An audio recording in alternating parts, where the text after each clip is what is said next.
All right. Then let's start. Okay, this session will be recorded. All right. So welcome to the Coding AI course.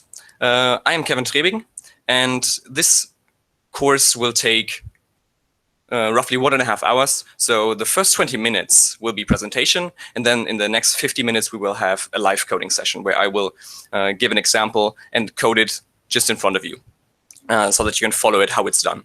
And then we can have questions afterwards. All right. But for now, I wanted to check, okay, how many people are, what is your coding level? So we are going to program in Python. So if you go to the chat now and just rate your coding expertise on a scale of 1 to 10, by 10 being really good and 1 being I don't know how to write a line of code, that would be interesting to get an overview of what the expertise here is.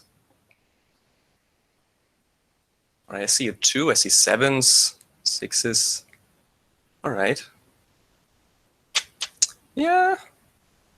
So I guess there's a mean or median around 6 or 7. All right. So it could be that when you're writing a 2 or a 3 that it's a bit too much advanced, but we'll just see. Okay. And now the next question, how familiar are you with neural networks or machine learning in general? 6, 7 as well. 1. All right. 9. Oh, and there's a character pass with a C. All right, that sounds good. So for some people, it will be a bit of repetition because I'm also giving a short overview of neural networks. But for some with 1 and 2, I hope this also helps to get into this topic. All right, then let's start. Introduction to PyTorch.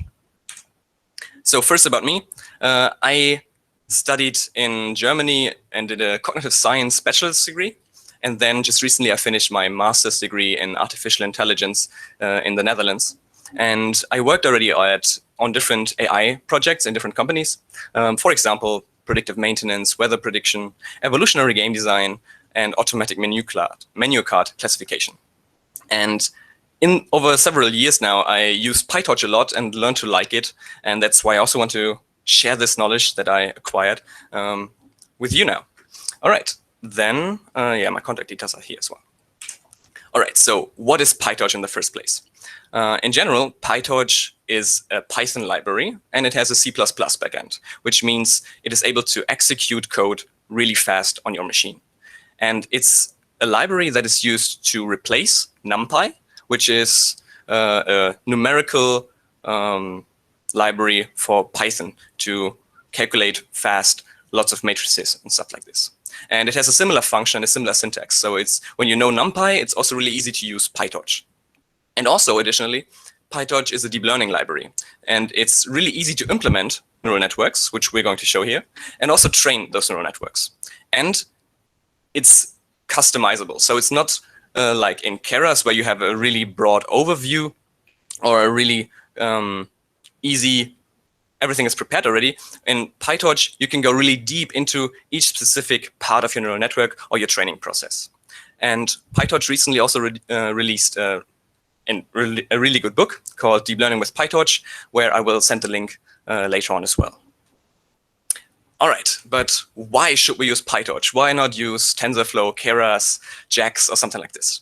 So PyTorch is really Python-like. It also has classes. You can inherit from other classes, and you can also include in your machine learning algorithm if-else conditions and loops. Additionally, it has a really big and great community, and meaning a lot of users means you also probably have, when you have a problem, other people that already did something or something similar and can help you out. So Stack Overflow and the PyTorch forums are a really good resource where you can go when you have an issue. And what's also really cool is PyTorch gets used by a lot of researchers. So the newest models are most of the time available in PyTorch already, but then later on all they need to be converted to TensorFlow.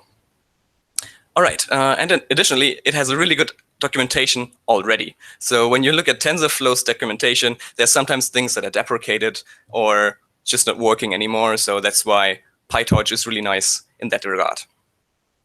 All right, so now, neural networks. So in general, we are not talking about biological networks, neurons. Instead, we're just using this idea of neurons. And artificial neurons are just values or weights that can be adapted. And these weights, when you combine these weights, you can create neural networks. And this could result, for example, in a multi-layer perceptron. A multi-layer perceptron is a 3-layered or more layer neural network, which consists out of different neurons. For example, here we have 4 neurons, then 3 and 2. And these neurons, when you concatenate them or when you put them together in a certain way, they can learn and adapt to a certain task. And we are going to program in our live coding this network, basically. So we are going to program a multi-layer perceptron. But first of all, what do we need to create the neural network and also to make it able to learn? So let's just assume we have a data set. Our data set has 4 images. And we have these 4 images and we have a label to it. So we have 2 images of dogs and 2 images of cats. So what we want to do now is we want our network to learn, okay, this is a dog and this is a cat.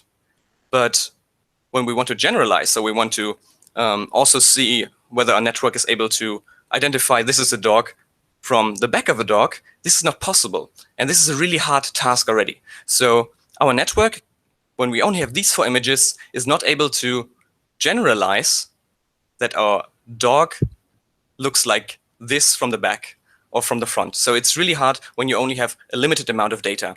And you need, for training neural networks, really a large amount of data. And there's an XKCD which describes this quite well. I give you a minute to read this.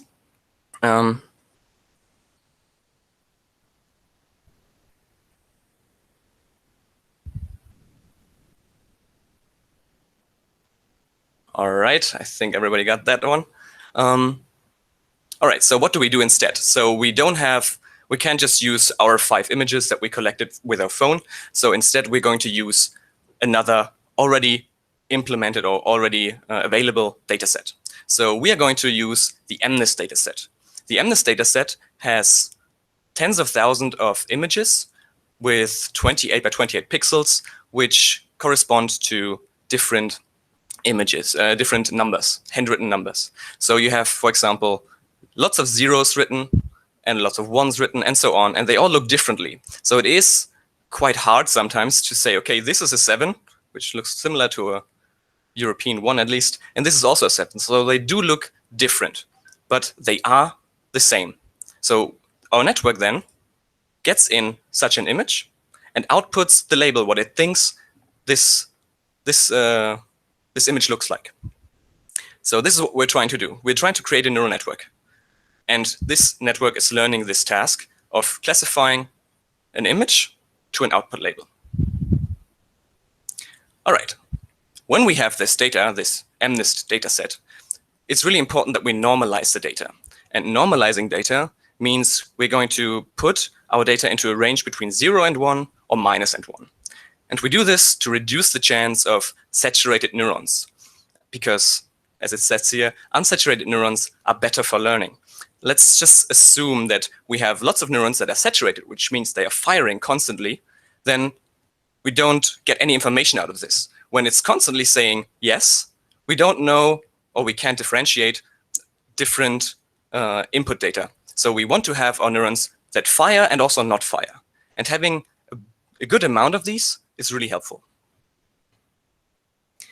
And how to normalize data? There are 2 different ways, or there are actually more ways, but I'm just showing you 2 of these. One normalization can be done by getting your data set, calculating the mean, which is here mu of x, and dividing it by the standard deviation of the whole data. And when you apply this formula, you get a 0 mean and a standard deviation of 1. So it will be between 0, minus 1, and 1.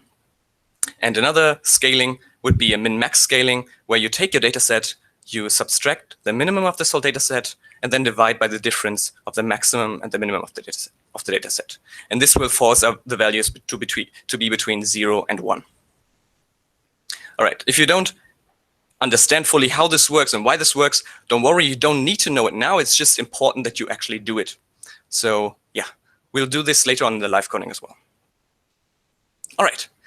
Then, when you have the neural network's prediction. So we put in our image, and we get a prediction out, so the label, that our model thinks is the correct thing, according to the image. How can we compare whether this is a really good or really bad prediction? So what you use for this is a loss function. So a loss function is something where it says, okay, you are really wrong, you need to adapt a lot. Or if you're correct, you don't need to adapt a lot because you're working well already. All right, so we can use different functions for different tasks. And when you have a binary classification, which means you have to predict only yes, a 1, or a no, a 0, then you can use a log loss. And this looks like this. So when the true label is a 1 and our network also puts out a 1, we assign a really small loss. And this loss is calculated with minus the log of the prediction. So f of x is the prediction of our neural network. When we go now to the other side, we get a bigger and bigger loss the more wrong our network predicts. So when our network predicts a 0, when it should have predicted a 1, then it gets a really high loss. And it's exactly the opposite when it should predict a 0 and it does predict a 1 or a 0. And there the loss function looks a bit different. All right, so this is for a binary classification. But for our task in this MNIST dataset, we have 10 different classes because we want to classify 0, 1, 2, and so on until 9. So for this, we are going to use a cross-entropy loss. If you have never heard of cross-entropy loss, just take this for granted. It is working for classifications and when you have different when you have more than one class. All right, then we also have another loss function when you have regression tasks, which is not a classification, but you're trying to predict true labels. For example, when you want to predict weather and you want to predict the temperature. The temperature is not something that is yes or no. It's something smoother in between. It can be 35 like it is today. It can be 20 or minus 10 and so on. And for this, you can use these real values and compare it with the predicted values. And this is just the absolute value. And then the other one would be the squared difference between those two. This is the L2 loss. All right. Then when we have the loss, our general idea is we want to adapt our neural network or our neurons, the weights, in such a way that this loss is minimized so that we are performing a really good classification. And for this, we are going to use optimizers. So the optimizers try to adapt these weights given the loss. So our goal is when we have a function like this, where we have weights that are in such a way that our loss function is smallest. So the thing is, we're not going to start here because our weights are initialized randomly. So usually we start somewhere here. And our goal is, or the optimizer's goal is to minimize the loss in such a way that, or adapt the weights in such a way that the loss gets decreased. So it's computing the gradient with backpropagation. And what this is, if you have never heard of it, don't worry about it. It's just something that you're using to train neural networks. It's really important to know what it is later on, but you don't worry about how this exactly happens. This is something PyTorch takes care for you. All right, so we have this idea. Okay, we have an input, we get a prediction, we calculate the loss, how wrong or how good this network performed, and then we apply the adaptation of these weights with backpropagation, and then hopefully move these weights in the correct way that our loss is minimized in general. In reality, it looks a bit different. It could be, for example, that we do a really big adaptation, and instead of going just this little bit of the way, we're going all the way to the other side, which is lower, okay, but it's a totally different loss. Minus a 1, missing the word, but I think you know what I mean. So we do have a loss again, which is higher than we wanted to have, and then it jumps around a bit. But in the end, we may end up in the optima. It could be that it's just a local optima. So it could be that we are just adapting our weights in a way that we end up in a local optima, but we want to end up in a global optima. This is just one of the problems in machine learning as well, where you don't know whether this network that you trained is performing really well in general, or just really well on some parts of your data. Oh yeah, and your optimizers and the learning rate are things that control these different things. So when you have a high learning rate, you're doing a really big step, and it could be that you jump to the other side. And when it's too small, your learning rate, it's adjusting just a little bit, and it could be that it's taking a really long time to train. All right, so there are different optimizers.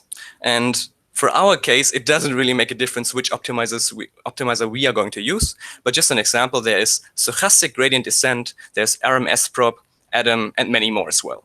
And in our case, we're going to use Adam, and it works quite well. So that's why I'm using it in this example. All right, and the optimizer, since it's optimizing the neurons, or the neural network's neurons, gets the model's parameters, which is these neurons, and a learning rate, which controls how big of a step the optimizer should perform. All right, so what do we need in total? So we are going to need a data set. And here on the side, I'm showing what are the things in PyTorch to implement this. And we are going to need a neural network model. We're going to need a loss function, an optimizer, and then some other hyperparameters such as epochs, which is the amount of times we're going through a whole data set. So when we have one epoch, it means after training, we went through a whole data set once. Then when you have 3 epochs, we went through a whole data set 3 times, and so on. Then batch size. Batch size is the amount of samples I'm showing the network at the same time. It could be that we just show him one sample at the same time. And for 10,000 samples, this takes 10,000 steps. But if we increase this to 100, we end up with 1,000. No, with 100 steps. So changing the batch size increases or changes the learning time. And then we need the learning rate. But we have not talked about train, validation, and test yet. So what is this? Why do we have this here? All right, in general, we want to train our neural network to generalize. So we have our data set, and we want to predict something that it hasn't seen before. But if we train our whole neural network using the whole data set, it has seen everything before. So what we do instead is we split this up. We have a training set, and we have a test set. So then we train our neural network just on the training set. And then when it's done with training, we're going to use it on the test set and check, okay, how good is the performance here? But the issue is, when do we stop? Do we just say, okay, just train this for 5,000 epochs or something? It could be that we end up with overfitting, which I'm going to explain later. So instead, we're also splitting an additional time up. We're taking a part of the training set and creating a validation set. So then we check, okay, we train on the train set and check how good is it on the validation set. Did it get better on unseen data, or did it get worse? And when it gets worse, for example, we know, okay, our model is now trained too closely on the training set, and we should stop, because when it's now already overfitting or getting worse on data it hasn't seen before, it will also get worse on the test set. So the validation set is helping us to identify when should we stop the training. Okay, so why the hassle? What could happen? So let's assume our model, which is this blue line, is very simple. And we have data samples, which are the blue dots.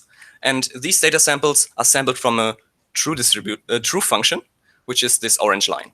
So when we have a really simple model, it could be that our model is not later on doing really well because it's too simple. So a better looking model looks similar to the true function like we have here. So here we have a really good fit. And then on the other hand, we could have an overfit. An overfit is something that is working really well for the samples that we have here. So it goes through almost every single sample here, but later on, it's not really working for things that are also along the lines, like here, for example. So this would be an overfit. And you can see this when you look at the validation and train losses. So an underfit, for example, would result in two losses that are really high. Or they decrease, but still they are not really doing so well. A good fit, on the other hand, when you have a model that is adapting quite well to the underlying function, could look like this, the losses and the training. So they go down, and later on also they somehow flatten out. And an overfit, on the other hand, may look like this. So we have training, the loss goes down because it's improving, but a validation loss, so data that it hasn't seen before, gets worse. So we should stop the training here already. This is why we get a validation and a test set. All right, so again, we need a dataset, a neural network, a loss function, and optimizers. And now we're going already to the coding part. So in order to go to the coding, I created two different collaboratory notebooks, so collab notebooks. And you can go there by clicking on this link, which is also shared on the GitHub account. And when you open the Colab research website, it's going to look like this. And then you click on GitHub. You don't even need a GitHub account, but it's doing that for mine. And then you use the GitHub from AI for People. Put this in up here. And then you see the collaboratory notebooks. And we are going to use the skeleton. So this is something where we still need to fill in the gaps. And if you struggle, then later on, at some point, you can always check what I did in the before.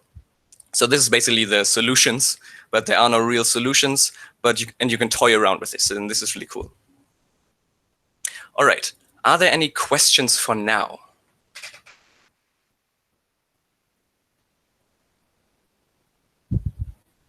I don't see any. All good. All right, great. Then we can get started with the coding already. So the cool thing is PyTorch already comes with some data sets that we can just use. So for example, the MNIST dataset. So this is what we're going to download now. So we import Torch, and we import a Torch vision where the datasets are. And then we're going to download these datasets. And this is done with these little lines of codes. So when we execute this, it's going to initialize or give us a Google instance. And we're going to run this not on our local machine, but in the cloud. And this is really cool. All right, so now as you can see, it's downloading datasets. And as you can see here already, we only have a training and a testing set. So we want to have later on also a validation set. And we'll get to that. All right. Oh, yeah, right. Zoom in. You're right. OK, I have a really big monitor, so I hope this is fine. It should be a bit bigger. Just tell me. Yes? All right. Sorry for that. Yeah. All right. So what we're going to do is we download the data, and now we're going to have a look at the data. Usually when you have your own data, you know already what is the data looking like, and so on. But we don't really know. So it should be these images. So let's just plot some of these images. So we're going to plot 10 of these images. So we're going to plot these. And we're going to plot this in the matplotlib. So it will be one row, and it will be this many samples. And then already we say, OK, please show me this downloaded data set. And there, I know that already. We have different types of data. So we have the data, which is containing the images. And we also have the labels, which are needed to train this neural network. So we're going to give a title, the same here. And this is now the target. Yes. All right. And we're going to do this for every single image, all these 10. And then we can have a look already. So this downloading is also done just once. So that's really cool. And it looks like this. All right, let's just make this a bit nicer. So just going to say plot figure and make it a bit bigger. This, for example. And I'm going to get rid of axis, which we don't know, which we don't need. And it looks, of course, find it. Looks like this. All right, so I do know already that these are gray image values. So I can say, okay, the color that we're going to use is gray. And now we can see here, this is a tensor with a 9 in there. So the labels are already in tensor format. And in order to get just the value out, we call item on it. In general, this data set is already, we can use it already, but I want to show you how to create a data set yourself. So let's just assume these are some values that we get out of a CSV file, for example. And then it should look like this. And this is something that I showed you in the presentation. So our data set looks like we want it to. And also let's have a look at the min and max values. As I said, these are gray image values, so it should be 0 and 255. So, and as I said, Torch has a similar syntax to NumPy, so we can just call torch.min of this data. So now I'm getting the minimum of this whole data and also the maximum. So torch.max. And now we should get below this. Of course, I need to close the bracket. And f string, correct. Ah, okay. Another bracket. So many mistakes already. I'm nervous, I guess. All right. So min and max is printed here as well. All right. So it is exactly this range format that we expected it to be. So now we're going to prepare our data set. First, we're going to convert these gray image values to a 0 and 1 range. So we do this by getting the data downloaded train.data, which is where our data is stored, and we're going to divide it by 255. So it's just downloaded train.data divided by 255. An issue will occur now, and that will be that we are trying to divide test. Sorry. Should I wait again? Are there any questions? No? All right. All right. So an error could occur now because our values are integers. So we have straight 0, 1, 2, and so on, and not floats. And in order to convert those, we're just telling it, okay, this is now a float. So it's going to automatically convert these integer values to a float by just multiplying it with 1.0, and then we divide it by 255. So that's just a little hack to convert integers to floats. We're just multiplying it with a float. So yeah, we're going to divide this also by 255, and then should have, this should work. We should get an error somewhere else. Yes, because I will call this a bit differently. So this is not downloaded train.data, but we will call it train data. And this we will call test data. And then also later on, we will now split our training into a validation set. So in order to do this, we can use sklearn, which is the scikit-learn package, which is also really helpful for some machine learning tasks. And we're going to use from sklearn.model selection the train test split. Even though it's called train test split, it does the same as it would be for a validation split. So we get out, or in general, the train test split. There is the function already. All right. Takes in the data that we want to have and the labels. So the train data. And it takes in also the labels, which is in downloaded train.targets. And now we also specify how many we want to have. So how big should be the test size? And the test size should be 10,000 images. So in general, our dataset, our trained dataset, has 60,000 images, and our testing dataset has 10,000. So let's just get also 10,000 from these. So we have 50,000 for training, and 10,000 for validation, and 10,000 for testing. All right, so this is what we're going to do here. So the output will be train data. We will get validation data out.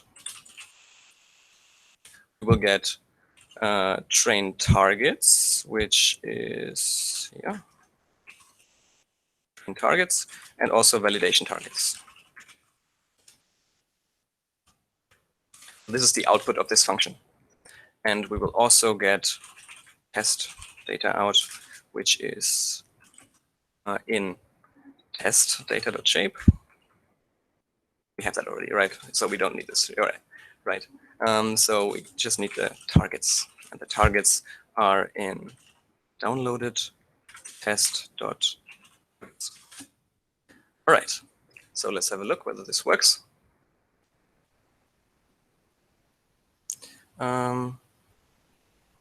Name test data is defined.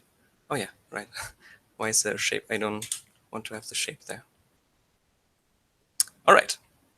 Now we have created these three data sets. So as I said, we have a training set with 50,000 images. We have a validation set with 10,000 images, and we have a test set with 10,000 images.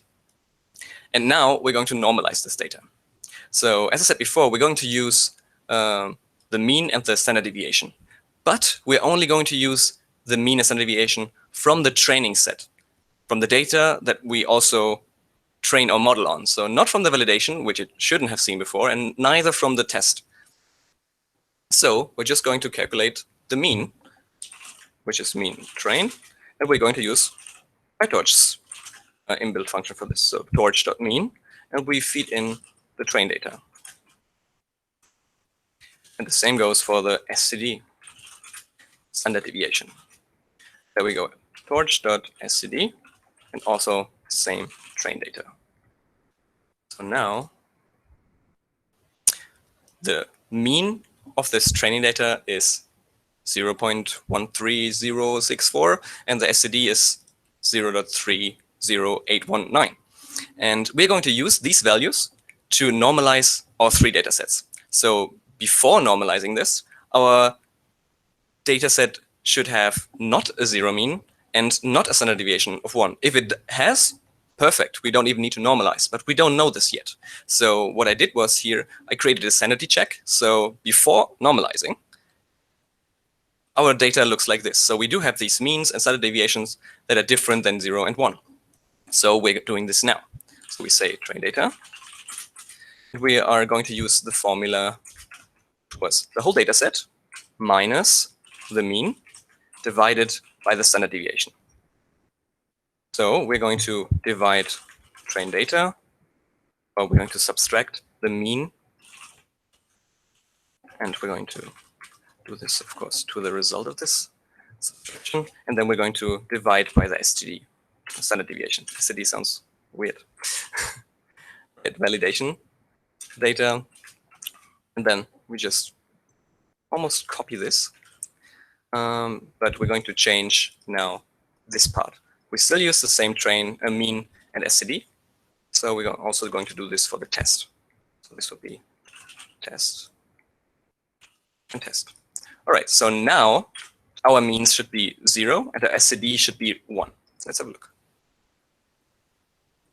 And it's roughly the case. So this is totally fine for our purposes and in general as well. So we can carry on. All right. We don't hear any sound. Is that still the case?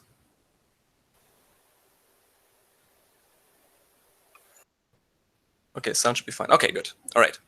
All right, now creating a dataset with PyTorch. So PyTorch has a dataset class, and we are going to implement the dataset class. And the dataset class needs you to implement 3 functions. And it's the initialization, which when we start this for the first time, we're going to tell them, okay, where is the data located in the first place? Then we're going to create a getItem function, which allows us then later on to call just my dataset and give me the fifth or sixth sample. And this is the getItem function. And then lastly, the length, which specifies how many samples do I have in my dataset.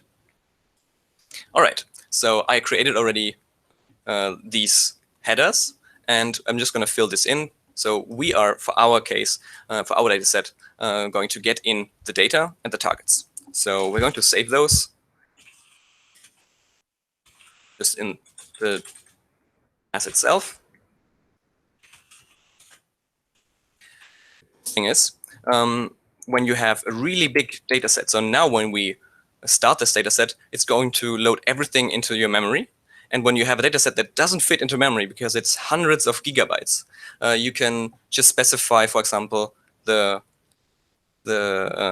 path to your data.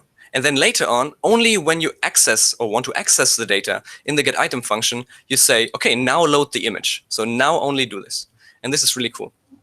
All right, so now this already is sufficient for the initialization. So getItem. I'll note this question. Okay. GetItem. So we get an index, and we just return the data that we have in this index. So this is just really easy, and also the target. So we get back when we call this function with this index, we get back the data, so the image, and also the label which belongs to it. And this is needed for training. And the length would be just the length of either the targets or the data. All right, so this is already sufficient for our dataset class. So now in order to create those datasets, we can say train dataset is my MNIST dataset. And we're giving it the train data, which we normalized before. And we're also giving the targets. I'm not sure whether I put them in here. Let me just check again. No, only the test targets. Okay, so this is just syntactic sugar. So downloaded train.targets, sorry, targets it was. And the validation dataset is also this. And there we have the validation data and the validation targets. Oh yeah, I already have these here, so I can also use those. I splitted those. That's important. All right, and now the last thing for the test dataset. So again, MNIST dataset and test data, and also the test targets.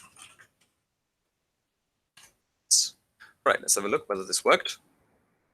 Seems to be working. All right, and now we are going to feed this dataset to a data loader. The data loader takes care of creating batches. As I said before, these batches are responsible for showing the neural network a certain amount of samples at the same time. And we want to have, usually, you want to have a really big batch size, which allows a really fast training. So let's just specify, for example, the batch size to be 64. And the data loader is loaded from this torch.utils.data, and it gets the dataset and it gets the batch size. There are also other things that you can specify, but we don't worry about that now. So our train data loader, train DL, I don't want to write so much, creating it with the train dataset. And we're giving it a batch size we specified earlier. And we're also doing this for the validation data loader and also for the test data loader. So we have valid and test. And here we have validation dataset and also test. All right, and now I'm going to print out the length of these data loaders. So as we recall, we had in the train data loader 50,000 samples, and in the validation and test each 10,000. But now the length is different. And the reason for this is the batch size. So it split these 50,000 images into batches of 64. So if we change this, for example, make the batch size bigger, we need less passes through the whole data. So this is the reason why we have a different length of these data loaders. But we'll just keep it at 64.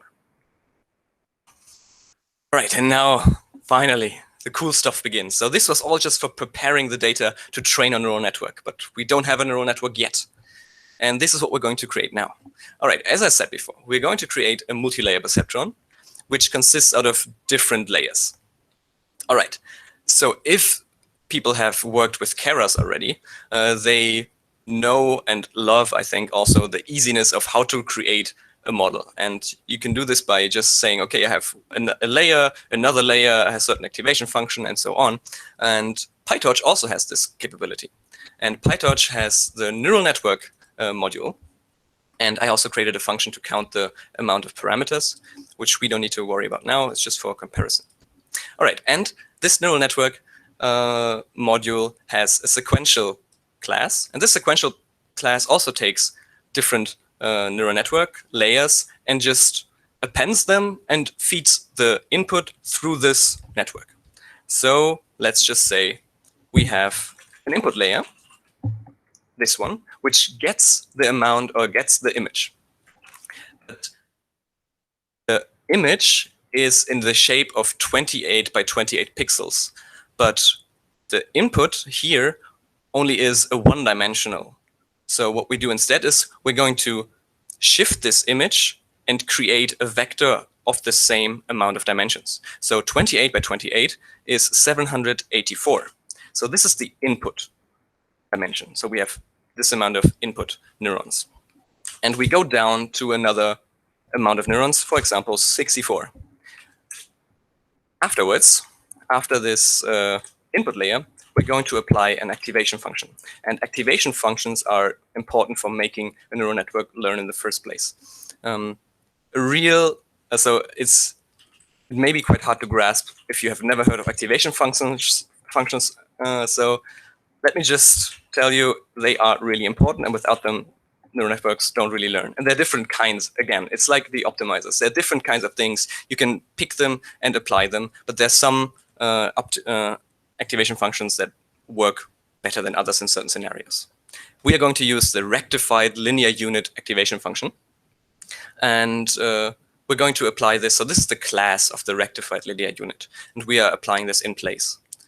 Later on, we're just applying the function. All right, so carry on. We go to the next layer that we're going to put into our neural network. So the output of our first layer has 64 neurons. So the input of the next layer should have the same. So it should also be 64. Next, we're going down another time. So 32 neurons, for example. And again, we apply this activation function. Lastly, we are creating our output layer. And our output layer will have the amount of classes that we have as last number of neurons. So in our case, MNIST dataset, we have 10 classes. Our output will be 10, but the input will be the same as we had from the previous layer. So 32 and output 10. And that is it already for our creation of this neural network. When I run this cell now, it has created this neural network. It saved it in a model variable, and it also counted the number of parameters, which ended up now with 52,650. These are the number of neurons, basically. It's also called parameters because that's the way it is.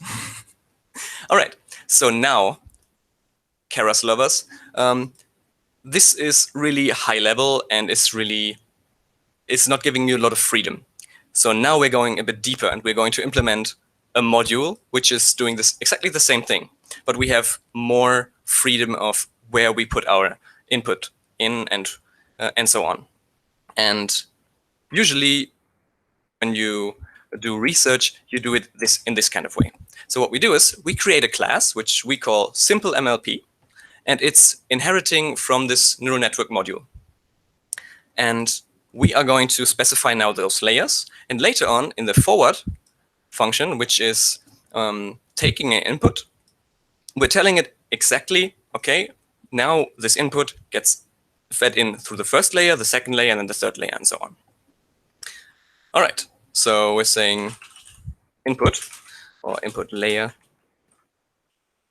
This is, again, the same as we had up here. So we have neural network with linear input, and again, 784 and 64 neurons afterwards. Then we have a hidden layer.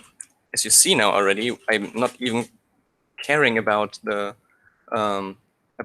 number of neurons. Sorry, the activation functions. I'm going to get to that later.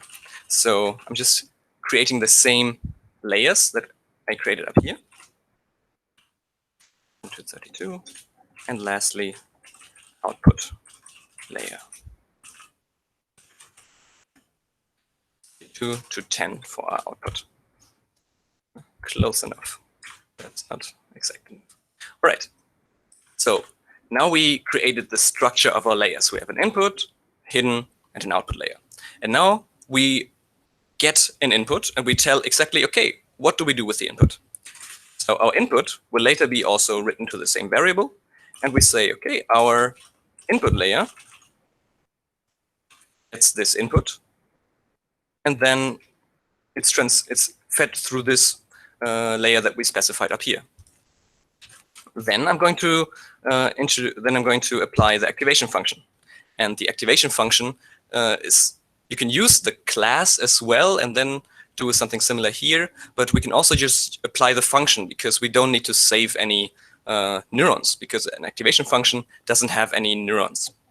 So we're going to use the function, which is here imported as f, so the neural network functions, and we're just going to apply relu to this input. And the same we do now for the hidden layer. And again, activation function, f.relu, and lastly, through our output layer.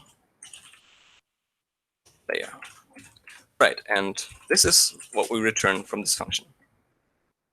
So when we run this, it should be the same size as the previous neural network. And it is. Perfect. All right.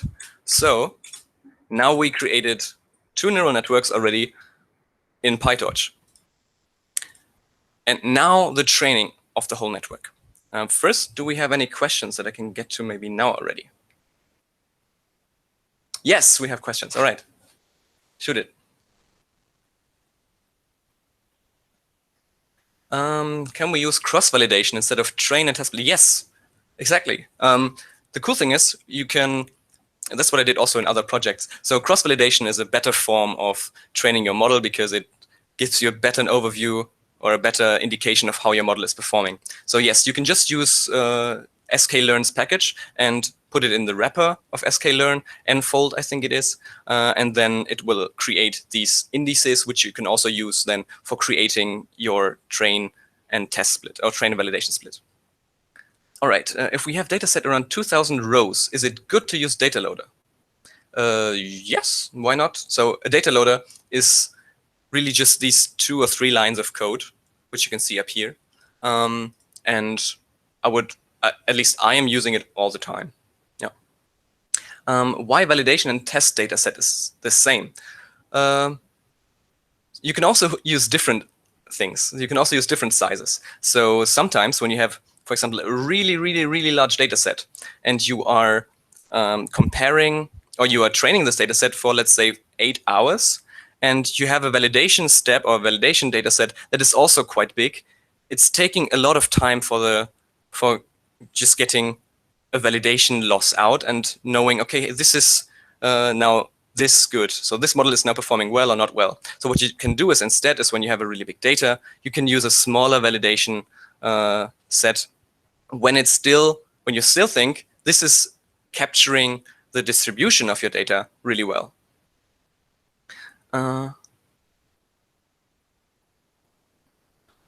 Okay, wait. I see size being changed from 64 to 128. Does this mean we should use 2 to the power of n as size?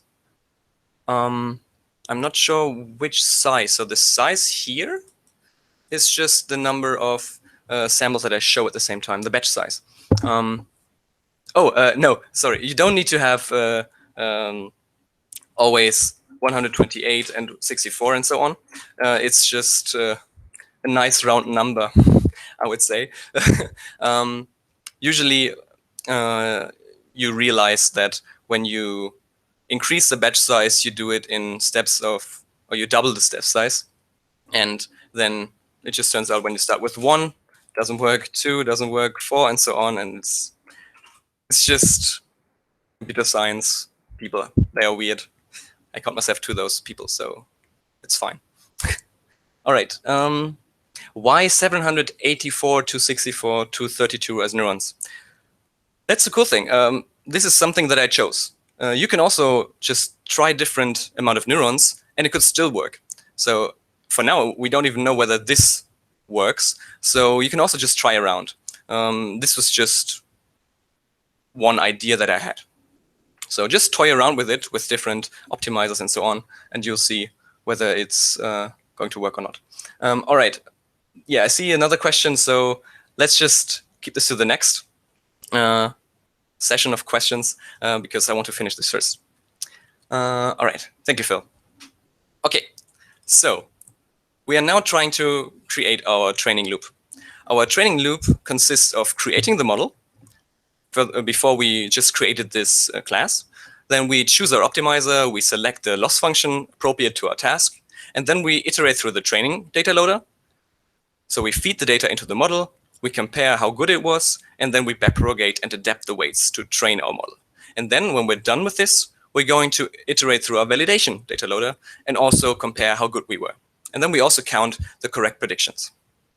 So we count whether our 1 or the image of the 1 was also recognized by our model as a 1. All right, creating the model, straightforward. We had a class called simple MLP. Don't have any input parameters, so this already creates our model. Then we choose our optimizer. So opt is, this is now in nn dot, oh no, torch, yeah, you know. This is in torch dot optimizers.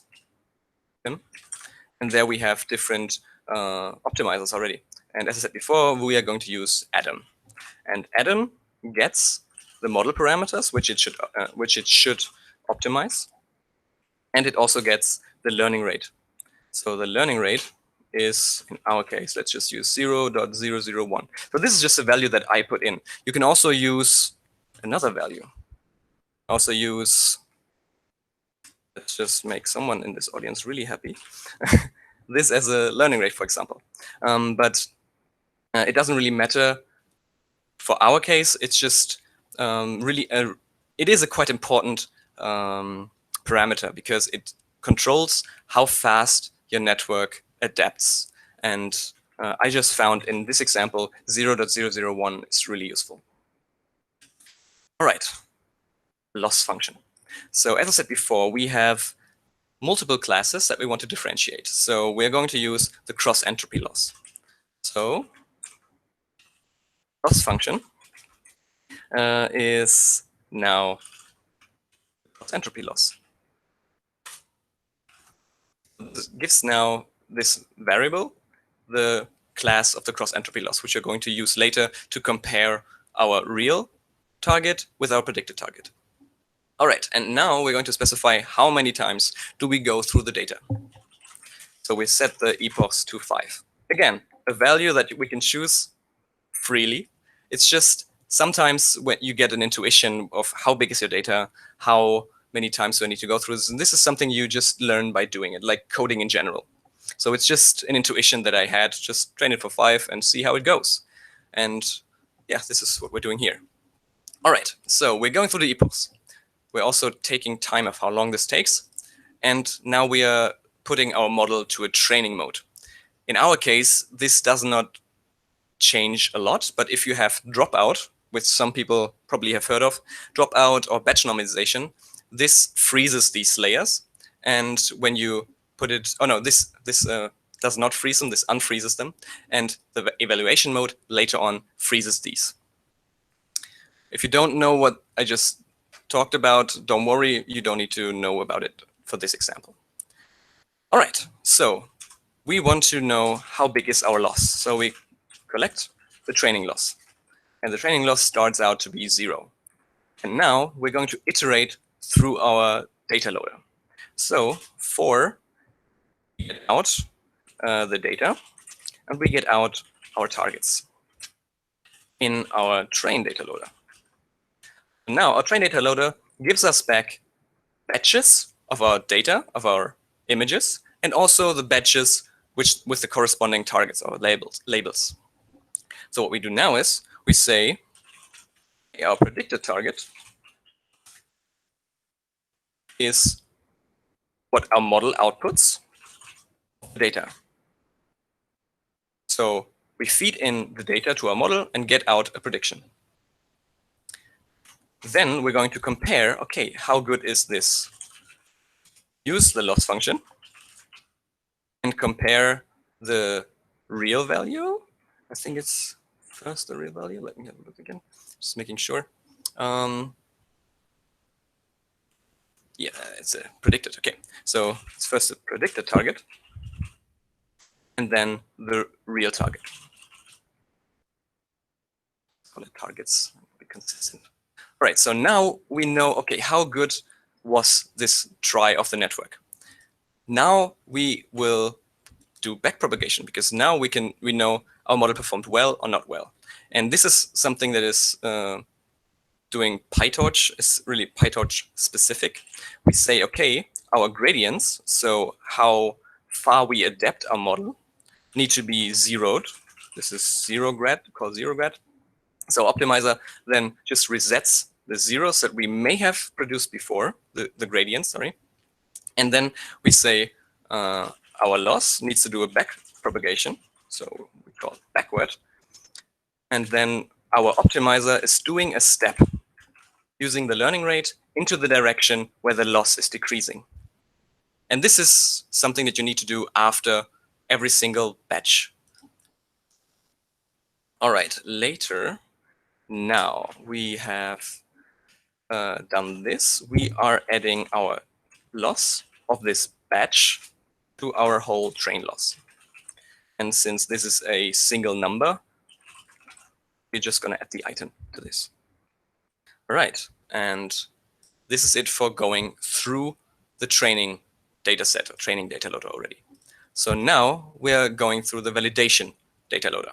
So for this, we're also calculating a loss, which is the validation loss, and it also starts out with 0. And as I said before, we're also counting how many labels or how many images are correctly classified. So this is just a normal number. So we start out with 0 being correct. And then we also iterate through this. So we basically do the same. So we can just copy this. Now make sure that we are going through the validation data loader. We are feeding in our data. We get out the predictions. We get out a loss. And then we calculate, yeah, we have the loss. But now we don't do a backpropagation. Oh yeah, also, we are doing this without updating our values. And this is what the withTorch.nograd is for. So this is just telling PyTorch, don't worry, we're not going to do a backpropagation, so don't care about the gradients and so on. And we're just going to evaluate it. So sorry for that. So yeah. And our model is now in evaluation mode because we're not training, as I said before. All right, now we have the loss. So what we do now is we are adding this loss also to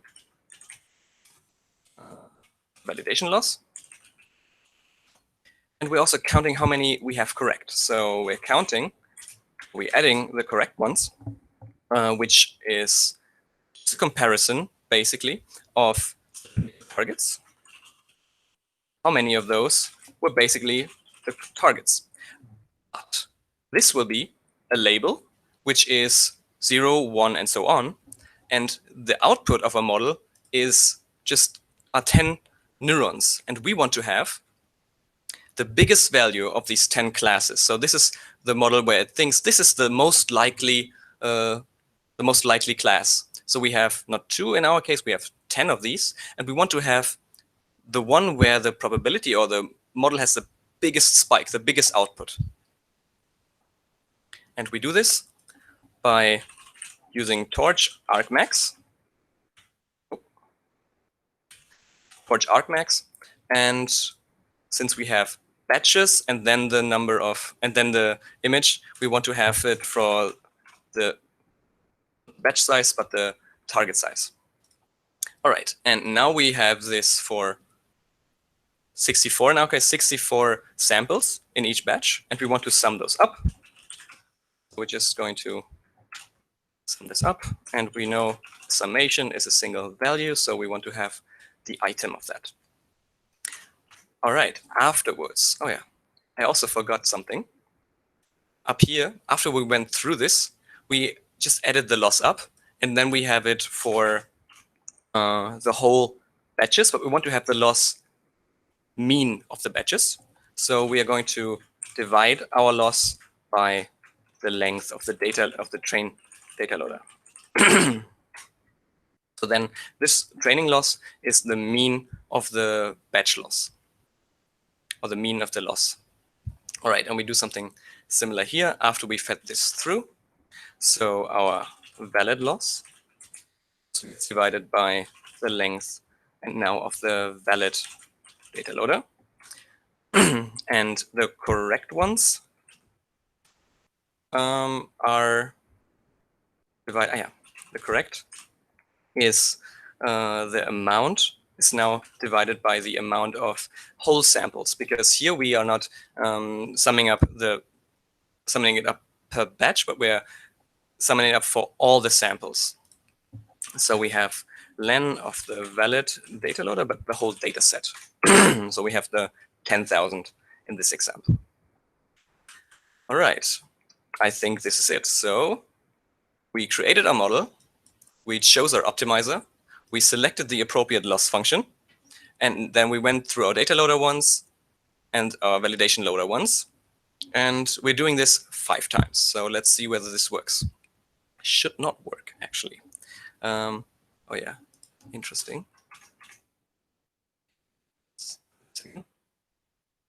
Perfect. Parameters, yes. Classy live coding, missing an S. All right, so we have a problem. As I said before, the data loader gets us the images, and the images have a shape of 28 by 28. So we have not put this into a vector yet. So in order to move these images into a vector, we are going to flatten this vector. So exactly. So the torch has a function called flatten, which then flattens everything that we, or a matrix, which flattens it to a single vector. And we don't want to have this for the whole input, which is the batch and then the image size. We want to have this just exactly after the batch size. So the start dim is after the batch size. And we do this for the training, of course, and also for the model here. Is there a question for now? I see. Why do we need argmax? Yes. So argmax here is to get the highest value of the neuron that corresponds to our label. So when we have 10 labels, it could have an output for the 0, which is saying, okay, or for the first neuron, where it says, okay, this is an output of 0.001. Then for 1, it has 0.01, and another one has 0.9. And we want to have the index of this neuron, because this corresponds to the 2, for example, when this is the biggest value. And this is why we have the argmax. Okay, let's try this again. So now we flattened our images, and we put it into a vector. And now we should see our training loss decrease, and the validation loss hopefully as well. And the correct predictions are already doing really well. So in all this time, one epoch, so the whole data, the whole 50,000 training samples and 10,000 validation samples just takes about 2 seconds to feed through. All right, so now that we've trained our model, it's possible to test it on the test set. So I created this already so that we don't have to write this again. It's basically the same as we had for the validation step. It's also counting how many correct ones are and so on. And here we see, okay, this is also really working well for the test set. So this is really nice. All right, so as I said before, we can also train too long. So let's just test and we train for 50 epochs. And what should happen, at least, yesterday it didn't work quite well, what should happen is that we are adapting now our network on our training the whole time. And we see that the training loss is decreasing and decreasing and decreasing, and also the validation loss. But at some point, I think from your side, it should be this way. So we have a training loss that goes down, goes down, goes down. And the training loss also follows this. And then at some point, our validation loss should go up again because we are overfitting. We are adapting way too much to our training set. So we can see here, our training loss is decreasing and decreasing and decreasing. And also the validation loss goes down. But suddenly, also the validation loss goes up again. So this is the point where it may start to overfit. What is really weird here now, which was the same case yesterday, is that the predictions that we had are not really affected by this. So we still have a really high accuracy, basically. So usually it is the case when the validation loss goes up, it's not performing well for other metrics such as accuracy as well. All right, so now we basically finished training a neural network. So, but now some people might ask, okay, but where's the GPU? Why aren't we not using GPUs? So the cool thing is in PyTorch, you can really easily just move everything to the GPU. And to put things on the GPU, you just, what needs to be on the GPU in the first place? So the model needs to be on the GPU and the whole data so that we can feed the data into the model and get a prediction out. And we can do this quite easily. So let's have a look. Does it go down? Yes, so at some point the performance goes down again. So we can, we have an example here, but how do I move things to the GPU? All right, let's have a look. So let's try whether we already have, whether we already are using the GPU. What time is it, by the way? Oh, yeah, I have 15 minutes left. All right. So we don't have a CPU available. And here in Colab, it's really easy to change that. So you go to runtime. You can go to change runtime. And then here is an hardware accelerator. And here we just say, okay, let's give me, please, a GPU. When you click save, it's connecting to a different runtime with, hopefully, a GPU. So let's check. First time maybe takes a while, but yes. Okay, now we have a GPU. The thing is, now that we reset the whole runtime, we are going to need to run all the things again. So we started here, preparing the dataset. Let's just run this through. Downloading the dataset, yes.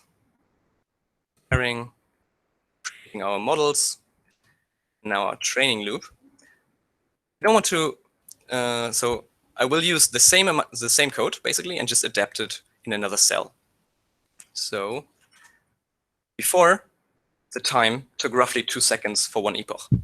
So now let's put this to the GPU, which is done by telling it, okay, I would like to have my device, or where I want to have the calculation on, should be CUDA, and I can just use this to see, okay, if I have a GPU, use this, else use the CPU. So this is really adaptive. So if you later on don't have a GPU, it will keep everything on the CPU. And now we move our model to the GPU. And with this, it will put the model to the GPU if we have CUDA available. And the next thing is, what we need to do is we will move the data and the targets also to the GPU. So data So this will basically create a copy on the GPU. Targets will also be moved to the GPU. And the same thing is what we're going to do in the validation. So now that we've moved things to the GPU, things should be faster, right? Okay, it's loading. Sometimes the first time when you move something to a GPU, it takes a bit longer. Predicted targets. Where's this 25? Data targets. Interesting. Okay. Expected of type long, but that's scalar. Yeah, of course, yeah, because I'm moving the data as targets and not the targets. Right. And it's working, but it's really slow. Why? That's weird, right? We thought, okay, putting everything on the GPU makes everything faster. But sometimes when you have smaller models or just models that are not optimized for the GPU, then it doesn't give you a speed up. Sometimes it's even slower.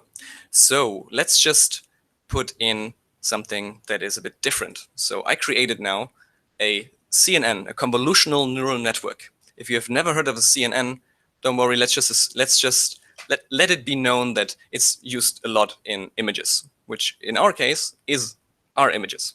So I create this neural network or this class, and I'm just swapping this out. So I'm not using the MLP anymore. Now my CNN is best friend. Right. So now we have this as a model, and this CNN should not work like this because it's expecting images, but as I said before, we are flattening those. And we'll just remove the flattening part. And then it should work. So now we're training it in 2 seconds, which you might think, okay, but this is the same time as we had before. So is it actually faster than the CPU?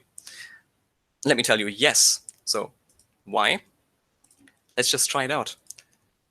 Because convolutions are really are bigger mathematical operations that require a lot of time and computations.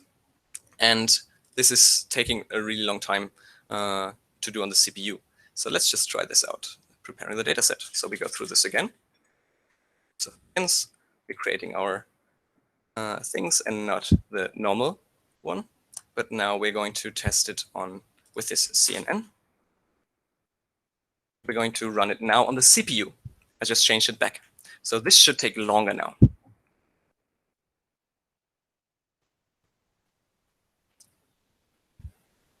And it is taking longer.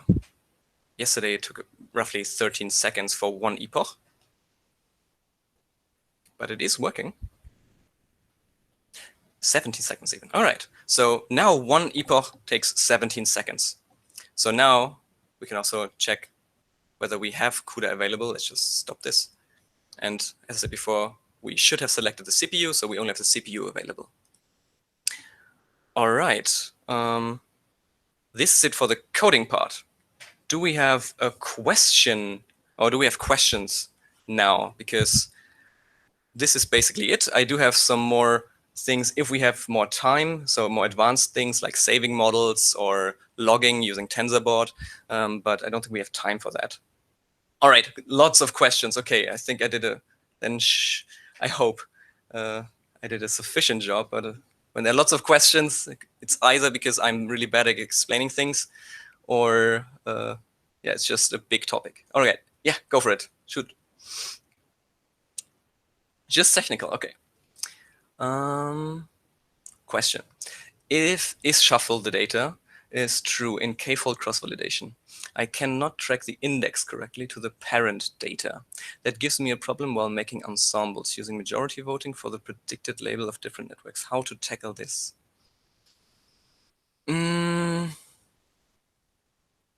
If is shuffling the data is true, you can So what you can do is in sklearn, you can create different indices which corresponds to different split data sets. So then you do have the indices.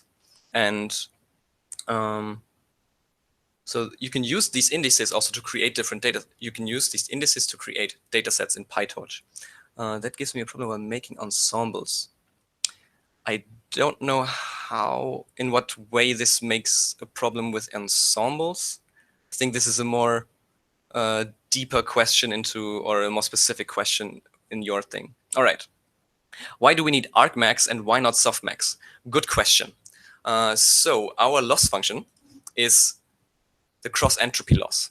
And actually, the cross entropy loss in PyTorch is the NLL loss after the softmax function is applied. So we do have softmax already in there. So argmax is just, so argmax and softmax, or sorry, softmax is applied in the loss function.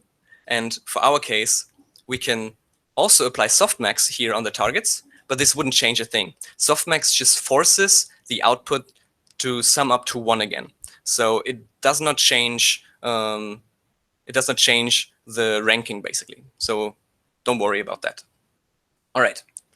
Validation and training should be parallel. No, actually it can't be parallel. So you train first, and after you've done the training, you start with the validation. When you validate something that you're also training, it doesn't work. It auto-detects a GPU on your own system. Yes. Or do you have to do some config? Oh, yeah. Okay. Good question. So if you have 2 GPUs, which to select? All right.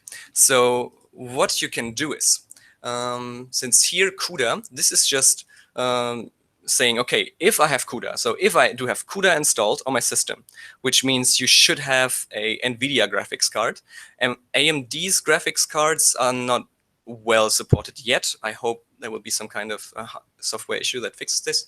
But NVIDIA graphics cards, and then you need CUDA, you need CUDNN, which is all on NVIDIA's website, so you can download this. And then you need to put some path variables in your system so that PyTorch also finds this. But this is also the case for TensorFlow. So this is nothing specific to PyTorch. If you have all this correctly set up, then yes, this call will then return, yes, you have CUDA available.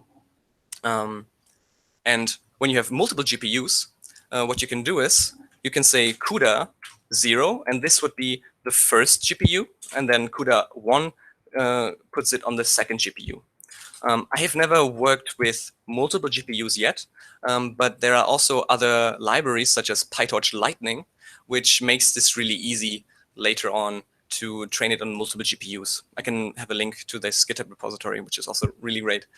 All right, then you must have an NVIDIA GPU. Exactly. Yes. Can we replace backpropagation in convolutional neural networks with something which could remove the entropy and speed up the model? Can we remove the backpropagation? Backpropagation in general helps to adapt the networks. Why would you remove it?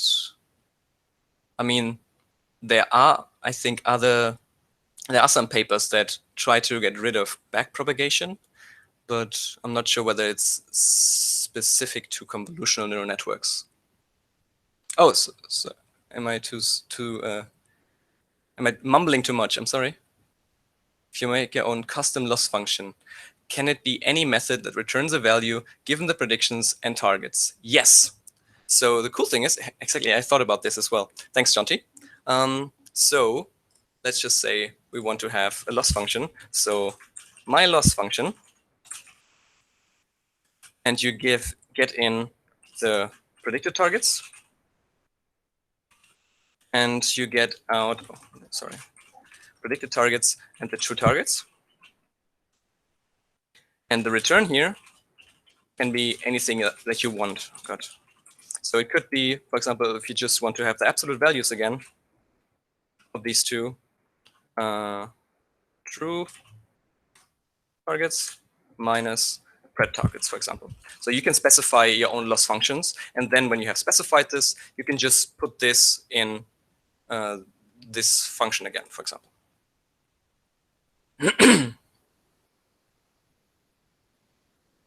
All right. If there are not any more questions here, I can go back to the last 2 slides here, which is not many. So yeah, this was my talk about coding in PyTorch. So if you want to support AI for people, there is some possibilities in which you can do that. For example, you can follow us on social media, LinkedIn, Facebook, and Twitter, or you can talk about us. So at the end, we are also working right now on creating a certificate or a participation on this workshop, and you can share it, and this also just spreads the word. And you can also, which would be really cool, to participate in the projects in our monthly meetups. Yeah, I think that was it. Thank you for listening. And how can you participate in your projects? You can join the Slack. So we have a link on our AI for People website, and then you can check the Slack out, and then we will have some meetings there from time to time.